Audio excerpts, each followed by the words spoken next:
Bienvenue à tous dans The Deep Dive. On plonge aujourd'hui dans un sujet qui fait pas mal de bruit dans le monde de la tech en ce moment. Ah oui, Palantir. Palantir. Cette entreprise qui, on va dire, bouscule un peu les codes avec ses solutions d'intelligence artificielle et puis d'analyse de données. D'un côté, on entend certains analystes qui crient au génie en disant que c'est la prochaine révolution.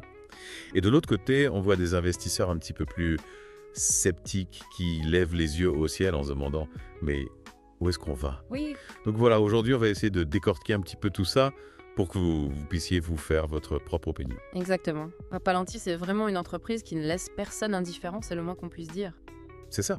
Certains la voient comme le futur Oracle ou Salesforce, un géant de la tech, en devenir, je pense notamment à l'analyste Dana de Wedbush.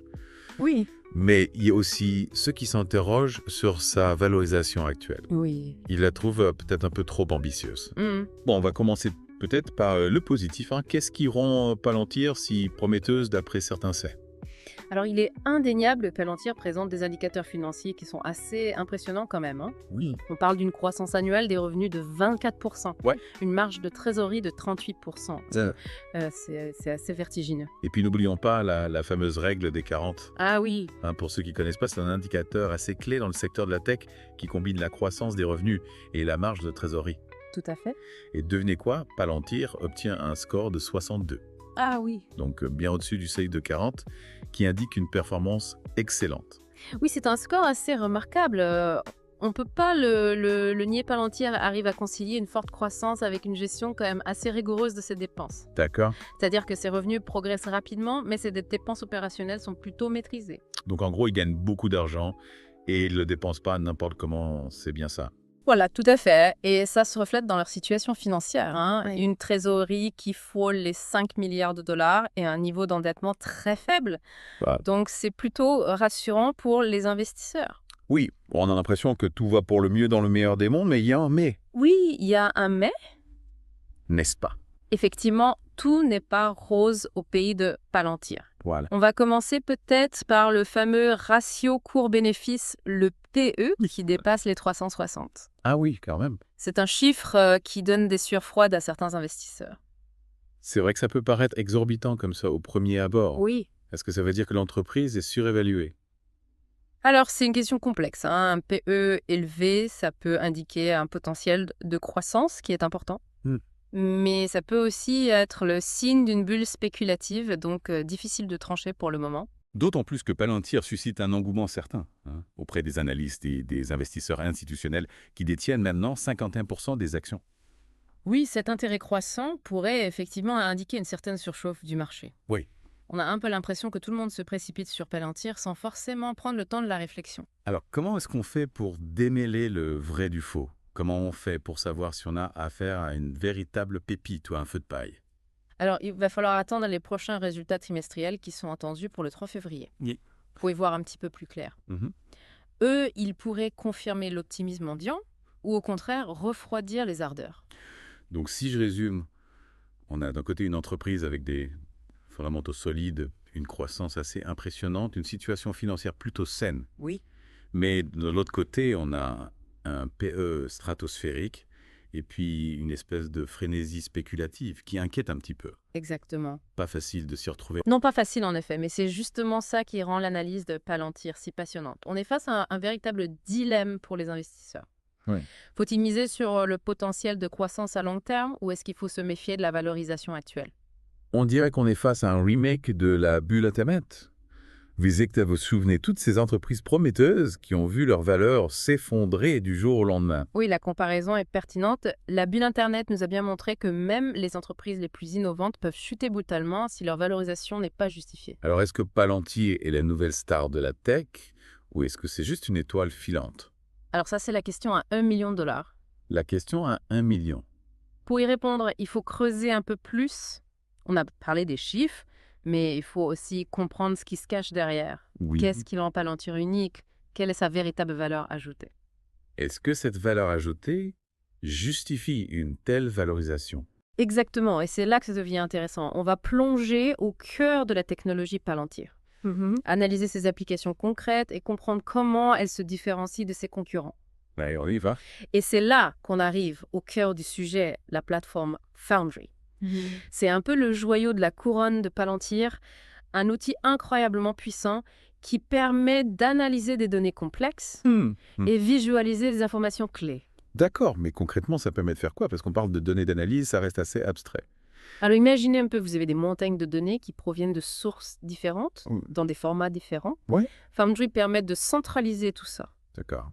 de nettoyer les données, de les organiser et de les relier entre elles pour en extraire des informations exploitables. Donc c'est un peu comme un super tableur sous stéroïdes. Alors, c'est une simplification, mais oui, disons que l'idée est là. Foundry va bien au-delà d'un simple tableur. La plateforme utilise des algorithmes d'intelligence artificielle pour détecter des patterns, identifier des tendances et faire des prédictions. Et ça sert à quoi concrètement? Alors, les applications sont infinies. Oui. Par exemple, dans le domaine de la santé, Foundry peut être utilisé pour analyser des données médicales et identifier des facteurs de risque pour certaines maladies. Dans le secteur financier, ça peut servir à détecter des fraudes ou à optimiser les investissements. D'accord. Et bien sûr, dans le domaine de la défense et du renseignement. Oui. C'est un outil précieux pour analyser des données de surveillance et identifier des menaces potentielles. On comprend mieux pourquoi Palantir intéresse autant les gouvernements et les grandes entreprises. Ah oui. Mais est-ce que cette technologie est vraiment révolutionnaire? Est-ce que Palantir a une longueur d'avance sur ses concurrents?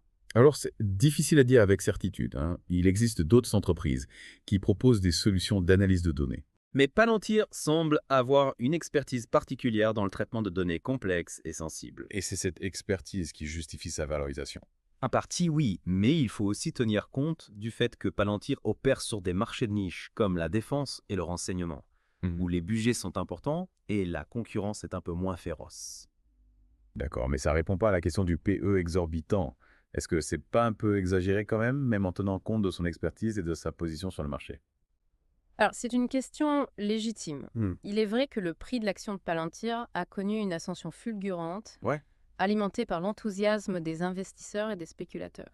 On a un peu l'impression d'assister à une course effrénée où chacun veut monter dans le train Palantir avant qu'il soit trop tard. C'est un peu ça, oui, mais il faut garder à l'esprit que les marchés financiers sont souvent irrationnels. Oui. Et que les prix peuvent fluctuer de manière excessive. Comme on l'a vu avec la bulle Internet, par exemple. Exactement. Beaucoup d'entreprises ont vu leur valeur s'effondrer lorsque l'euphorie s'est dissipée. Alors du coup, qu'est-ce qu'il faut faire? Faut-il acheter, vendre ou attendre d'idées? Malheureusement, je n'ai pas de boule de cristal. Oui. Donc, je ne peux pas vous dire ce que l'avenir réserve à Palantir. Mais vous pouvez nous donner quelques pistes de réflexion. Oui, bien sûr. Quels sont les éléments clés à surveiller dans les prochains mois? Alors, il y a plusieurs indicateurs qui peuvent nous donner des indices sur la trajectoire de Palantir. Lesquels, par exemple? Tout d'abord, les résultats financiers. On a déjà parlé des prochains résultats trimestriels qui seront annoncés le 3 février. Oui. Il sera intéressant de voir si Palantir maintient sa croissance impressionnante Oui. ou si elle commence à ralentir. Si les résultats sont décevants, ça pourrait être un signe que l'entreprise a atteint un plafond de verre ou que la concurrence se fait plus rude. Exactement. Ensuite, il faut surveiller l'évolution de la concurrence. Comme on l'a dit, Palantir n'est pas seul sur le marché de l'analyse de données. D'autres entreprises grandes et petites développent des solutions similaires. Est-ce que Palantir arrivera à maintenir son avantage concurrentiel face à ces nouveaux entrants? C'est une question ouverte. Il faudra voir si Palantir est capable d'innover D'accord. et de s'adapter aux changements du marché. Et puis il y a aussi la question de la régulation. Ah oui. Les gouvernements du monde entier s'intéressent de plus en plus aux technologies d'intelligence artificielle. Oui. On peut s'attendre à ce que de nouvelles réglementations soient mises en place dans les années à venir. Oui, cela pourrait avoir un impact sur les activités de Palantir, notamment dans les secteurs sensibles comme la défense et le renseignement. Donc il y a beaucoup d'incertitudes et de défis pour Palantir. Oui. Mais il y a aussi un potentiel énorme. En effet, c'est une entreprise qui peut révolutionner la façon dont on utilise les données. Mais il faudra du temps pour savoir si elle réussira à réaliser pleinement son potentiel. On a parlé des risques liés à la concurrence, à la régulation, mais il y a aussi un autre aspect important à prendre en compte, l'éthique. Ah oui, l'utilisation de l'intelligence artificielle soulève toujours des questions éthiques, et Palantir n'y échappe pas. C'est vrai, on a évoqué tout à l'heure les craintes liées à la surveillance de masse, mais il y a aussi d'autres sujets sensibles comme la discrimination algorithmique, la protection de la vie privée, la manipulation des données. Tout à fait. Imaginez par exemple que la plateforme Foundry soit utilisée pour prédire la probabilité qu'un individu commette un crime. Oui.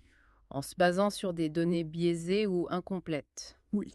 Les conséquences pourraient être dramatiques. C'est un scénario digne d'un film de science-fiction, mais qui pourrait devenir réalité si on ne fait pas attention. Exactement, il est crucial que l'utilisation de ces technologies soit encadrée par des règles strictes et des garde-fous pour éviter les dérives. Palantir affirme être consciente de ces enjeux et s'engage à utiliser sa technologie de manière responsable, mais il est difficile de savoir ce qui se passe réellement en coulisses. C'est vrai, la transparence est un élément essentiel pour garantir la confiance du public.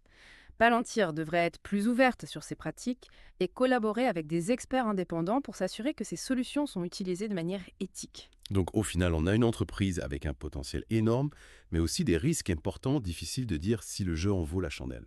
Voilà, c'est un peu la conclusion de notre deep dive sur Palantir, une entreprise fascinante, innovante, mais qui soulève des questions complexes et qui nous oblige à réfléchir aux implications de l'intelligence artificielle sur nos vies. Un grand merci pour votre expertise et vos analyses éclairantes. Je pense que nos auditeurs ont maintenant une vision plus complète de Palantir, de ses forces et ses faiblesses, de ses promesses et de ses dangers.